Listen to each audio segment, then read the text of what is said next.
It's election time in Ontario. I guess. This week, Doug Ford announced that as of next Wednesday, he's dissolving the legislature and we're going to the polls. A fair question to ask is, why? I suppose there are a lot of reasons why we could be going to the polls. Let's think of a few. Is it healthcare? No. Doug Ford promised to end hallway medicine and reduce wait times. Overall, is healthcare any better than when Doug Ford started? No, of course not. Maybe it's about industrialization. Maybe it's about turning Ontario into an open-for-business economic powerhouse. Have a look at what happened with his billion-dollar giveaway to car companies for EV battery plants. It's dead on arrival. Maybe it's about crime.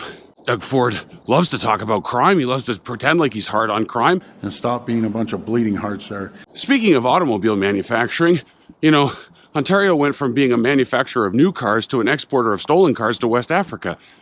Crime ain't it. Maybe it's about service providing. Doug always says he's all about the people. He's about providing the best possible service. Have you been to a Staples lately?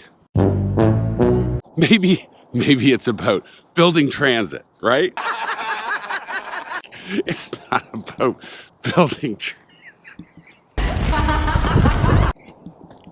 If it's not about building transit, maybe it's about building roads. Doug loves to talk about building roads. The only problem is, he hasn't really gotten any roads built, has he? Every road project he proposes is so outlandish and stupid that it spends more time drumming up controversy than it does actually achieving anything.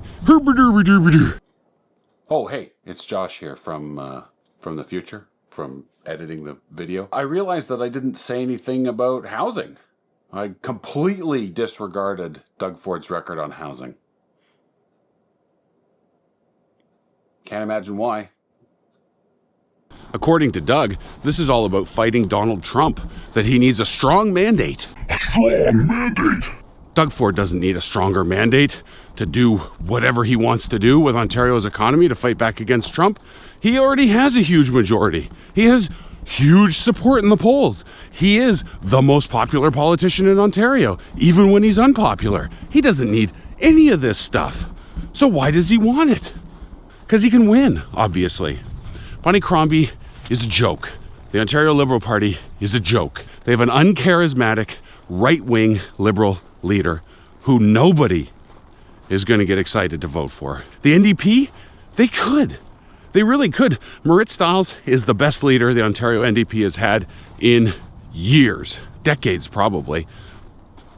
But she's got a problem, like that TikTok guy. But Marit Stiles had a problem. Drake had a problem. See, her problem is that she, like all NDP leaders, with the possible exception of Wabkanu and Manitoba, actually don't like their base.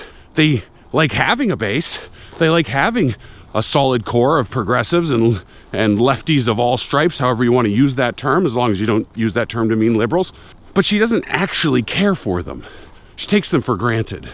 Maybe Marit Stiles has learned a lesson. Maybe we're about to see a whole different NDP, the kind of NDP that understands that base of left support is what brings it to the table. And they need something too.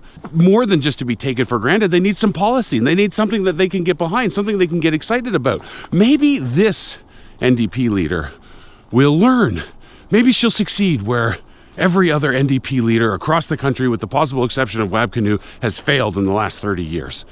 She'll learn that to maintain a base, you have to serve a base. The Conservatives know this. The Conservatives are always serving their base. That's what they do. They know who they work for. The NDP never knows who they work for. They're trying to work for everybody. They're trying to work for the people who don't like them. That's why they never win. There is nothing I would like more than to see Doug Ford roll the dice on this election and get his ass kicked. I don't think it's going to happen, but good golly, no one's ever earned it more. The NDP are the only ones who can stop Doug Ford in this election. And I don't say that from an ideological standpoint. This is not rah-rah NDP. Only the NDP can win. If you follow me on any social channel, if you've ever read anything I've written, you know how I feel about the NDP as an organization. But they're the only ones practically in a position to challenge him. Bonnie Crombie is going to lose.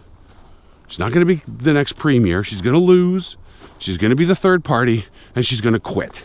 This is just a little experiment in vanity. In kind of the same way that it's a little experiment in vanity for Mark Carney at the federal level. I don't know that Mark Carney's got the horses to lose the next election, which he will, and then stick with it through the rebuild. I could be wrong, but I just don't see it. Same goes for the other people running in the race too. Except maybe like Ruby Dalla. I bet you if Ruby Dalla became the Liberal leader and lost the next election, she'd stick it out. So there you have it. We're going to the polls. We're going to the polls in a month. Nobody wants to, except for Doug, but he's probably going to be rewarded for his efforts. Unless the NDP find it within themselves to actually be a lefty party, to actually propose lefty policies. You know, popular policies. If not, then 4 more years of Doug, paired with 4 years of Trump and 4 years of Poilievre. It'll be fine. Folks, I'm not going to lie to you. I'm going to be voting for the NDP in this election. Not because I like them so much, not because all of the many problems I have with the party, especially with the way they treat their own members. But you got to vote for somebody. It can't be Doug. It's not going to be the joke Bonnie Crombie. So it's going to be the NDP, which means that once this election finally starts, I'm going to start producing content again. And that content is going to be primarily focused on driving the NDP to policy that I actually want. Because, like, what else can we do, right? What role do we have in this society? Not to be the fans of political parties, but to drive them to do the policy that we actually want. I know, if you've watched these videos, you've heard me talk about this before, but that's our role in society. Our role in society is to take political parties to the places we want to go, not allow them to bring us along. Once we became party fanboys, or fangirls, or fan people, we lost the ability to drive them to the places that we wanted to go, and instead we became passengers in the wagon. And what do the passengers in the wagon have to look at the whole way? The horse's ass.